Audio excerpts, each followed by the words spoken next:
Hi అండి, నమస్తే. Welcome to God's gift. ఈరోజు మన కిచెన్లో గోధుమ పిండి బిస్కెట్స్ని చూపిస్తున్నాను. ఓవెన్ లేకుండా చాలా సింపుల్గా టేస్టీగా ఈ బిస్కెట్స్ని ప్రిపేర్ చేసుకోవచ్చు.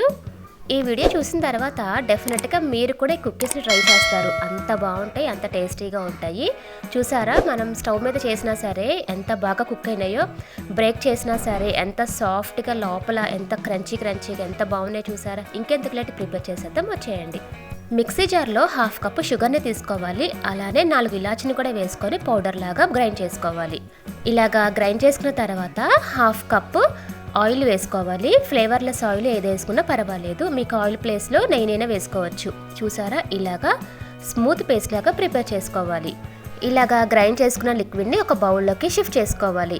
ఇందులోనే 1 కప్పు గోధుమ పిండిని తీసుకోవాలి. 1/2 కప్పు శనగపిండిని కూడా తీసుకోవాలి. అలానే 2 స్పూన్స్ బొంబాయి రవ్వను కూడా తీసుకోవాలి. ఇందులోనే చిటికెడంత సాల్ట్ని వేసుకోవాలి. 1/2 spoon baking soda, 1/2 spoon cooking soda. ఇందులోనే డ్రై ఫ్రూట్స్ని కూడా వేసుకోవాలి. ఇవన్నీ మిక్స్ చేసుకోవాలి. చపాతీ పిండి ఎలా అయితే కలుపుకుంటామో అలానే మిక్స్ చేసుకోవాలి. వాటర్ వేసుకోవాల్సిన అవసరం లేదండి. ఆల్రెడీ షుగర్, ఆయిల్ అవన్నీ మనం సిరప్లా ప్రిపేర్ చేసుకున్నాం కదా, అదే సరిపోయిద్ది. ఇలాగా చపాతీ పిండిలాగా ప్రిపేర్ చేసుకోవాలి. ఇడ్లీ ప్లేట్స్కి పైన ఇలాగా ఆయిల్ అప్లై చేసుకోవాలి. ఇలానే అన్ని ప్లేట్స్కి పైన ఆయిల్ అప్లై చేసుకోవాలి. ఆయిల్ అప్లై చేసుకున్న తర్వాత చేతికి కొంచెం ఆయిల్ అప్లై చేసుకొని కొంచెం పిండిని తీసుకొని ఇలాగా రౌండ్గా చేసుకోవాలి. జస్ట్ కొంచెం ప్రెస్ చేసుకోవాలి. మీకు నచ్చిన డ్రై ఫ్రూట్స్ని ఇలాగ సెట్ చేసుకోవచ్చు. ఇలా రెడీ చేసుకొని ఇడ్లీ ప్లేట్లోకి సెట్ చేసుకోవాలి. ఇలానే కొంచెం చేతికి ఆయిల్ అప్లై చేసుకొని కొంచెం పిండిని తీసుకొని ఇలా స్ప్రెడ్ చేసుకుంటే ఈజీగా వచ్చేసిద్ది. మధ్యలో మీకు నచ్చిన డ్రై ఫ్రూట్స్ ఏవైనా సరే పెట్టుకోవచ్చు.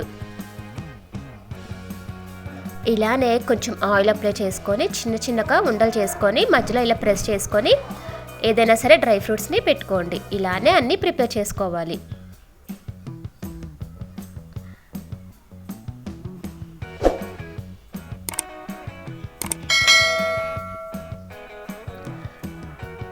గట్టిగా ప్రెస్ చేయాల్సిన అవసరం లేదండి, ఈజీగానే వచ్చేస్తాయి.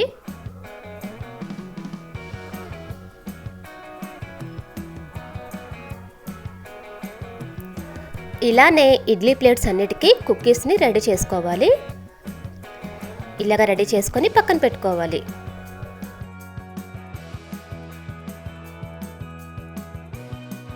కుక్కీస్ అన్నీ రెడీ చేసుకున్న తర్వాత ఒకదాని మీద ఒకటి ఇలాగా ప్లేట్ అడ్జస్ట్ చేసుకోవాలి.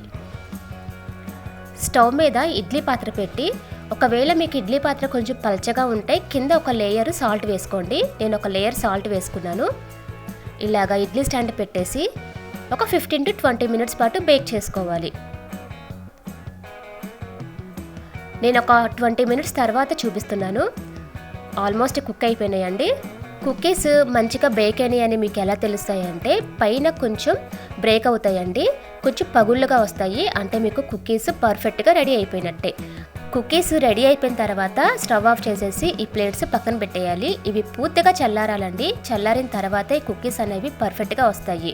పూర్తిగా చల్లారిన తర్వాత ఈ కుక్కీస్ని జస్ట్ స్పూన్తో ఇలా సైడ్కి ఇలా లాగితే చాలు, ఈజీగా వచ్చేస్తాయి. అస్సలు కంగారు పడాల్సిన అవసరమే లేదు. కానీ కంపల్సరీగా పూర్తిగా చల్లారిన తర్వాత ఈ కుక్కీస్ అనేవి స్పూన్తో తీసుకోవాలి. చూసారా ఎంత నీట్గా వచ్చాయో, బ్రేక్ అయ్యే ఛాన్సే ఉండవు. పూర్తిగా చల్లారిన తర్వాతే ఇలాగా పక్కకు తీసుకోవాలి. ఓవెన్ లేకుండా స్టవ్ మీదే చాలా పర్ఫెక్ట్గా కుక్కీస్ని మనమే ప్రిపేర్ చేసుకోవచ్చు. చాలా బాగుంటాయి. పిల్లలైతే కనుక చాలా ఇష్టంగా తింటారు. చూసారా ఎంత బాగా కుక్ అయినాయో, అసలు మాడిపోలేదు, ఈవెన్గా కుక్ అయినాయి. బ్రేక్ చేసుకోవడం కూడా చాలా సింపుల్. లోపల కూడా ఎంత సాఫ్ట్గా కుక్ అయిందో చూసారా. ఈ వీడియో కనుక మీకు నచ్చితే డెఫినెట్గా షేర్ చేయండి. సబ్స్క్రైబ్ చేసుకోవడం మాత్రం మర్చిపోకండి. Thanks for watching.